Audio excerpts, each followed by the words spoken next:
Welcome everyone to the Big Question Series, Episode 4 of East Corp Group, where the burning questions are addressed by Mr. Hemant Khadse. So Mr. Hemant, today we have a question related to fire alarm system and it is on cause and effect diagram. Ms. Amita Kamble has raised this question, that is, what do you mean by cause and effect diagram and how significant it is in life safety design?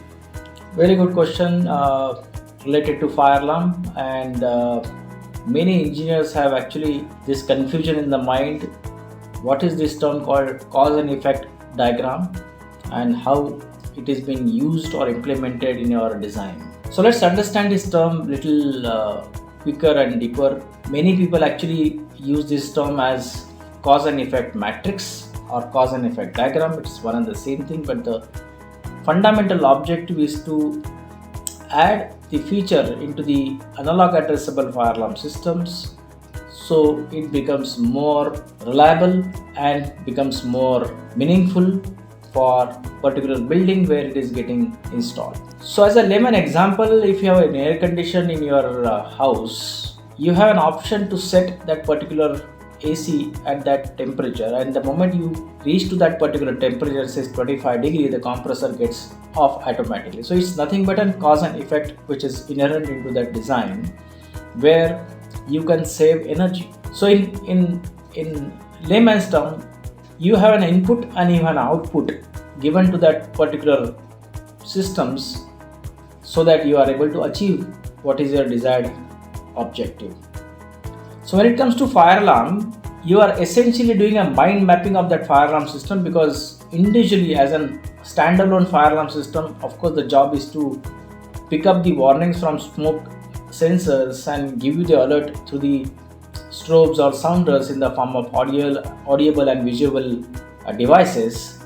But it is no more only a function that is desired from analog addressable fire alarm systems. You have a lot of ancillary auxiliary systems available which are also critical for life safety to perform at the same time when a fire occurs and detected by a fire alarm system. So example, you have a minimal feature that is required, that the moment there is a smoke sensors, you have a specific sensors, specific sounders or strobes to be activated on that particular fire floor.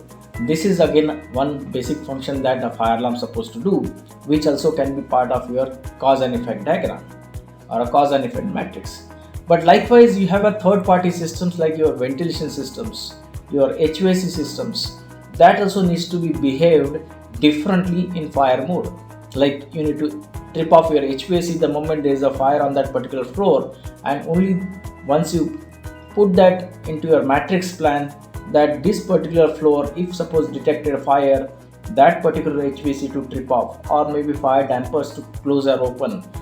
Maybe there are other systems like you have elevator systems, you have public address systems, you have a gas detection systems, you have fire suppression systems, you have as many building systems available as the building gets more complex, and all those systems can be easily interfaced with your fire alarm inputs, and that's how you develop the theoretical plan in the form of cause and effect matrix, so that somebody can look at that plan and start programming into the panel.